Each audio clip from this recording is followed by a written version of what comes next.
आज की कक्षा का विषय है नवशास्त्रवाद। पाश्चात्य काव्य शास्त्र में अरस्तु, लोंजाइनस आदि को पढ़ने के बाद हमें शास्त्रवाद और नवशास्त्रवाद को पढ़ना होता है। तो नवशास्त्रवाद को पढ़ने के लिए थोड़ा बहुत हम नवशास्त्रवाद से पहले शास्त्रवाद के विषय में कुछ चीज़ें समझ लेते हैं, उसके बाद हमें नवशास्त्रवाद आसानी से समझ में आएगा। देखिए, शास्त्रवाद कुछ विशेष नहीं है, इसमें पूर्व की कृतियों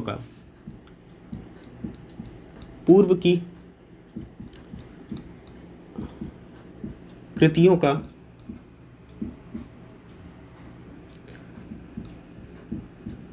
अनुसरण करने पर बल दिया गया। मतलब जो पूर्व की महान कृतियां थीं, उन्हीं के आधार पर नवीन रचनाओं को करने के लिए या अनुसरण करने के लिए विशेष रूप से बल दिया गया था। तो शास्त्रवाद अनुसरण करने का अर्थ ये लगाता है जो पूर्व के नियम हैं, जो विधाएं हैं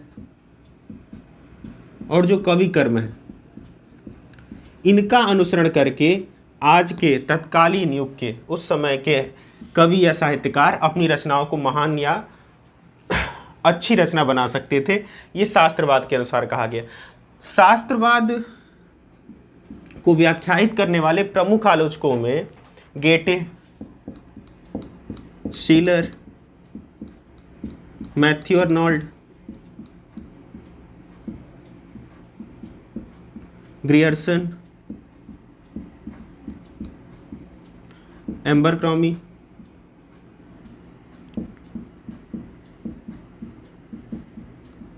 आदि प्रमुख थे। तो इन लोगों ने शास्त्रवाद मतलब पुराने साहित्य की कृतियों की समीक्षा करके उन्हीं के आधार पर अपने अपने मत प्रस्तुत किए। तो ऐसी जो समीक्षा पद्धति आई वो शास्त्रवाद कहलाई। अब ये शास्त्रवाद हमें इस लहजे से महत्वपूर्ण होता है कि जो इसके प्रमुख आलोचक हैं गेटे, सीलर, मैथ्यू आर्नोल्ड, ग्रियर्सन, एयरक्रॉम्बी, इन लोगों की विशेष रूप से हमें कुछ ज़्यादा नहीं पढ़नी है, इनके नाम पता होना चाहिए कि इन लोगों ने कैसी समीक्षाएं प्रस्तुत की थी। साथ ही साथ अपने मत के साथ ही साथ इन लोगों ने शास्त्रवादी समीक्षाएं भी प्रस्तुत की थी। और जो आज का विषय है नवशास्त्रवाद, तो आपको एक चीज़ आसानी से समझ में आ जाएगी कि शास्त्रवाद का थोड़ा बहुत परिवर्तन करके नवशास्त्रवाद में उसी तरह स्वीकार कर लिया गया। तो आज के टॉपिक पे अब चलते हैं। नवशास्त्रवाद वास्तव में क्या है? शास्त्रवाद में बस आपको एक विशेष बात याद करनी है कि शास्त्रवाद ये समीक्षा करती कि पूर्व की कृतियाँ, जो महान कृतियाँ थीं अरस्तु, होमर आदि की, उनका अनुसरण करके आज करके साहित्यकारों को अपनी रचनाओं को बनाना चाहिए। पुराने नियम, विधाओं और कविकर्म पे ध्यान देना चाहिए। और शास्त्रवाद की आलोचना की व्याख्या करने वाले समीक्षकों में गेटे, शीलर, मैथ्यू आर्नोल्ड, ग्रियर्सन आदि प्रमुख थे। तो चलिए अब अपने टॉपिक पे आते हैं, शास्त्रवाद की जगह नवशास्त्रवाद पे।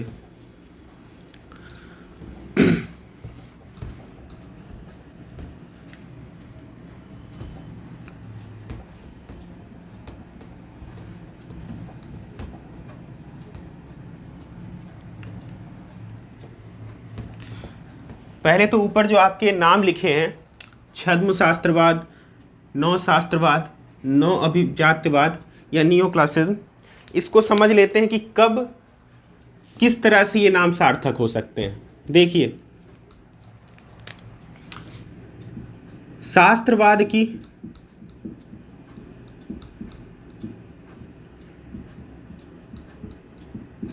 व्याख्या या पुनर्व्याख्या, देखिए शास्त्रवाद की व्याख्या या पुनर्व्याख्या करने के कारण इसका नाम नवशास्त्रवाद है। लेकिन जब ये सफल हो गया, मान लीजिए नवशास्त्रवाद व्याख्या कर रहा है और उस अनुसरण में क्या हो रहा है, सफल माना जा रहा होगा, तो इसका नाम होगा क्या, नवशास्त्रवाद, या आप अभिजात्यवाद भी कह सकते हैं। लेकिन जब ये व्याख्या कर रहा होगा और अंशतः सफल हो, या हम फिर कह सकते हैं असफल हो, तो हम इसे कॉपी मान लेंगे, यानी कि क्या मान लेंगे, छद्म शास्त्रवाद। सबसे पहले तो आप यही समझ लीजिए कि नव शास्त्रवाद इसे कब कहेंगे और छद्म शास्त्रवाद इसे कब कहेंगे। जब ये अपने अनुसार शास्त्रवाद की व्याख्या या पुनर्व्याख्या कर रहा है और उसे सफल समझा जा रहा था, तो इसे नव शास्त्रवाद या अभिजात्यवाद कह सकते हैं। लेकिन जब व्याख्या कर रहा हो और सफल ना समझा गया, असफल माना गया हो, तो इसे हम क्या कहेंगे? छद्म शास्त्रवाद। तो ये जो नव शास्त्रवाद, छद्म शास्त्रवाद या अभिजात्यवाद है, नव अभिजात्यवाद, इसका जो समय माना गया वो स्वच्छंदतावाद से पहले है। स्वच्छंदतावाद से पहले कहने का मतलब ये है कि इसका जो समय होगा वो 18वीं से 19वीं शताब्दी के बीच में है, 18वीं से 19वीं शताब्दी के मध्य। क्योंकि आपको ये चीज़ आराम से पता होगी कि 1798 में आपका लिरिकल बैलेट्स नामक कृति आती है, जो कि वर्ड्सवर्थ की प्रमुख कृति है और स्वच्छंदतावादी की उद्घोषणा मानी जाती है। कहने का मतलब है 18वीं शताब्दी एकदम खत्म हो रही होगी या 19वीं शताब्दी की शुरुआत में। तो एक चीज़ तो पता चल गया कि उससे पहले आएगा, तो 18वीं से 19वीं शताब्दी के मध्य नवशास्त्रवादियों का प्रभाव था कला, साहित्य और वास्तुकला पे। अब इसमें जो जरूरी बातें हैं वो समझ लेंगे। देखिए, हमारे जो अब पेपर में प्रश्न बनते हैं वो इसके 2-3 सिद्धांतों की व्याख्या से बनते हैं और इसके प्रमुख आलोचकों से बनते हैं। तो अब उस पे ही देखते हैं कि क्या क्या चीज़ें बताने लायक हैं। देखिए, नवशास्त्रवाद में आपको 3 चीज़ें अच्छे से याद होनी चाहिए कि ये जो सिद्धांत है उसके प्रमुख मत क्या हैं। पहला मत तो यही है कि काव्य क्या है? अनुकरणात्मक है, जो कि सबसे पहला ही मत ये है। एक चीज़ ध्यान दीजिएगा, शास्त्रवाद हो या नवशास्त्रवाद है, उनकी मान्यताओं में ज़्यादा भिन्नता नहीं है। काव्य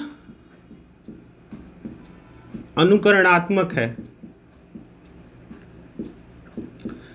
ठीक, लेकिन ध्यान दीजिए, काव्य अनुकरणात्मक है। जो प्राचीन आलोचक थे उन्होंने प्रकृति को अनुकरण का विषय माना, लेकिन नवशास्त्रवादी आलोचना के समय प्रकृति पर उतना विशेष ध्यान न देकर के ये पुरुष विशेष बन गई।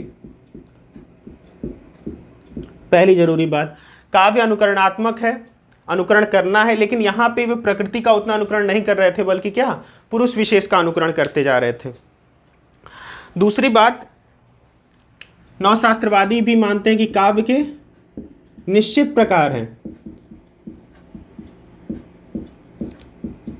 निश्चित प्रकार में जैसे कि जो काव्य रूप प्राचीन आचार्यों ने बताए हैं, त्रासदी, कामदी, नाटक, महाकाव्य आदि, काव्य के वो निश्चित प्रकार हैं।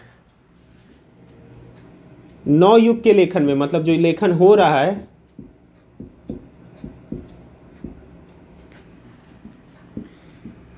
इन्हीं निश्चित प्रकारों का क्या करना चाहिए? उपयोग करना चाहिए। तो इनकी 2 मान्यताएं ये हैं। पहली मान्यता है काव्य अनुकरणात्मक है, और प्राचीन लोगों से अंतर बस ये था कि वो प्राचीन प्रकृति अनुकरण पे बल दे रहे थे, ये पुरुष विशेष अनुकरण पे बल देने का प्रयास कर रहे थे। दूसरा, काव्य के निश्चित प्रकार है, जैसे कामदी, नाटक, त्रासदी आदि। तो नौ युग के लेखन में जो प्रत्येक विधाएं हैं, उन्हीं सारी विधाओं का उपयोग करना चाहिए, कि मतलब प्राचीन ग्रंथों का सहारा लेकर के अपने काव्यों की रचना करनी चाहिए। और जो तीसरी बात ये सभी बोलने का प्रयास कर रहे होते हैं कि काव्य में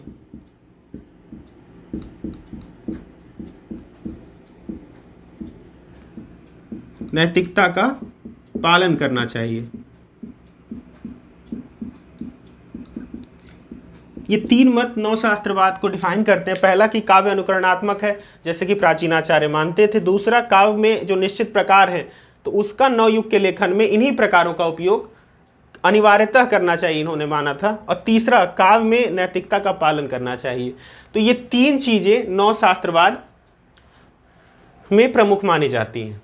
अब नवशास्त्रवाद में जो प्रमुख आलोचक हैं वो सबसे इंपॉर्टेंट बनते हैं। देखिए, इसकी परिभाषा और इसकी प्रकृति से विशेष प्रश्न नहीं आते, लेकिन हाँ, इनके आलोचकों का विशेष रूप से उल्लेख होता है और उनसे प्रश्न भी बनते हैं। इन्हीं आलोचकों को आपको विशेष रूप से समझना और पढ़ना भी है। देखिए, नवशास्त्रवाद के जो प्रमुख आलोचक हैं उनमें पहला सिडनी, दूसरे जॉनसन, इन सभी के नाम से आप वैसे पूर्व परिचित होंगे, लेकिन परीक्षा की दृष्टि से आपको दो तरीके से इस पर ध्यान देना है कि पहले तो आपको ये समझना है कि ये सभी नवशास्त्रवादी आलोचक हैं, दूसरा इन आलोचकों की जो प्रमुख रचनाएं हैं उनको याद करना है। आपके एग्जामों में कई बार इनकी रचनाएं पूछी जा चुकी हैं। ड्राइडन,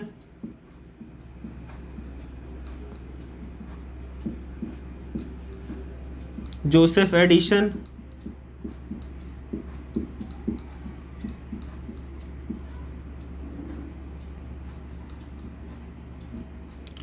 देखिए Philip Sidney, Johnson, Dryden, Joseph Addison, Pope, Alexander Pope और फिर जॉनसन। ध्यान दीजिएगा, नवशास्त्रवाद में दो जॉनसन हैं, एक बेन जॉनसन है, एक सैमुअल जॉनसन है।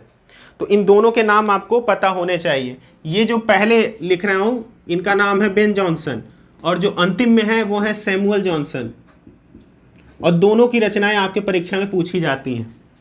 तो अब हम स्टार्ट करते हैं सिडनी और बेन जॉनसन से।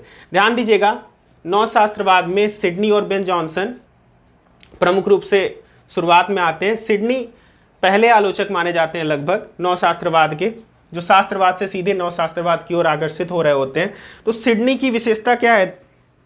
पहले तो एक चीज समझ लीजिए, ये दोनों आलोचक शुरुआत में आते हैं, एक अव्यवहारिक आलोचक माने जाते हैं, एक व्यवहारिक। तो सिडनी जो है वो अव्यवहारिक आलोचक माने जाते हैं और बेन जॉनसन व्यवहारिक आलोचक माने जाते हैं। कुल मिलाकर के सिद्धांत पक्ष पे अधिक बल देते हैं और ये व्यवहार पक्ष पे। तो अब एक एक करके इन आलोचकों की रचनाओं और इनके बारे में थोड़ा बहुत जानने का प्रयास किया जाएगा। देखिए, सिडनी जो है, इनका एक कृति का नाम है एपोलॉजी फॉर पोएजी। सिडनी की जो प्रसिद्ध कृति है उसका नाम है एपोलॉजी फॉर पोएजी, और ये कैसे सैद्धांतिक नवशास्त्रकार माने जाते हैं या अव्यवहारिक। तो इनकी जो कृति का नाम है वो है एपोलॉजी फॉर पोएजी। बेन जॉनसन जो थे ये व्यवहारिक रूप से माने जाते हैं। इन्होंने इस पे कोई कृति नहीं लिखी, लेकिन इन्होंने जो नाटक अपने लिखे उसमें नवशास्त्रवादी समीक्षाओं का प्रयोग किया। तो इनके प्रमुख नाटकों में द पोस्टर, टिम्बर और डिस्कवरीज है। द पोस्टर, टिम्बर और डिस्कवरीज।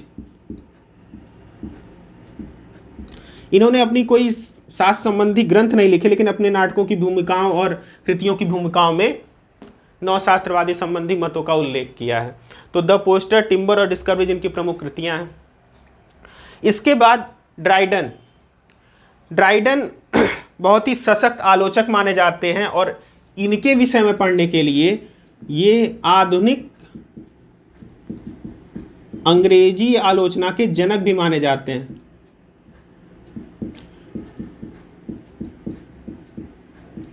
ये ध्यान देने वाली बात है कि ड्राइडन को ही आधुनिक अंग्रेजी आलोचना का जनक भी माना जाता है। और इनकी जो कृतियां हैं उसमें an essay of dramatic poetry, an essay of dramatic poetry, यहाँ पे मैं केवल उन्हीं कृतियों का उल्लेख कर रहा हूँ जो आपके परीक्षा में आने की संभावना रहती है और जो बहुत ही ज़्यादा प्रसिद्ध है। तो ड्राइडन के विषय में जरूरी है कि ये आधुनिक अंग्रेजी आलोचना के जनक हैं, और साथ ही साथ इनका जो प्रसिद्ध कृति है an essay of dramatic poetry, इसमें ही इन्होंने नवशास्त्रवादी मान्यताओं को अपनी जगह दी है। इसके बाद जोसेफ एडिसन, ये पत्रकार थे। इन्होंने अपनी ऐसी कोई कृति नहीं लिखी, लेकिन इनकी एक पत्रिका थी। उस पत्रिका के माध्यम से इन्होंने नवशास्त्रवाद के ऊपर बहुत से अपने नवीन प्रश्न और सिद्धांत दिए थे। तो कुछ सिद्धांत इनके बड़े फेमस हैं, वो सिद्धांत आपको जानना थोड़ा जरूरी होता है। देखिए, स्पेक्टर,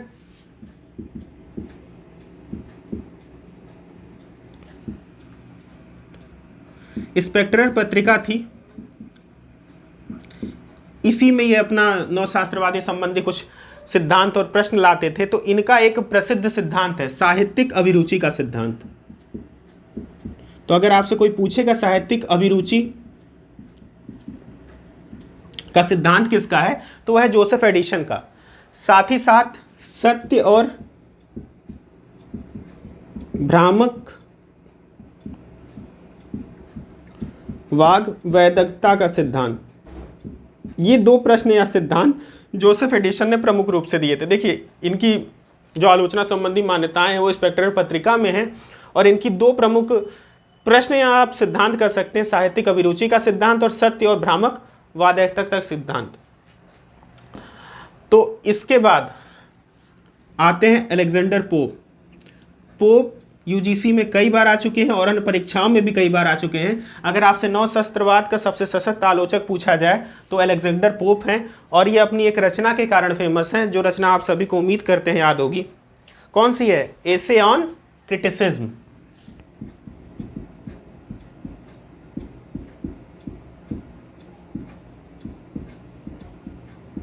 इन्होंने इसके अलावा बहुत सी किताबें लिखी हुई हैं, लेकिन इनकी जो प्रसिद्ध रचना है जो परीक्षा की दृष्टि से महत्वपूर्ण बनती है वो एसे ऑन क्रिटिसिज्म, और नवशास्त्रवाद के सबसे सशक्त आलोचकों में माने जाते हैं। इसके पश्चात आते हैं सैमुअल जॉनसन। सैमुअल जॉनसन नवशास्त्रवाद के अंतिम सशक्त आलोचक माने जाते हैं। नवशास्त्रवाद के ये अंतिम सशक्त आलोचक हैं, और इनके बाद नवशास्त्रवाद लगभग अपने अवसान की ओर चलने लगता है और स्वच्छंदतावाद काफ़ी तेजी की ओर बढ़ रहा होता है। तो ये अंतिम सशक्त आलोचक माने जाते हैं। रैम्बलर और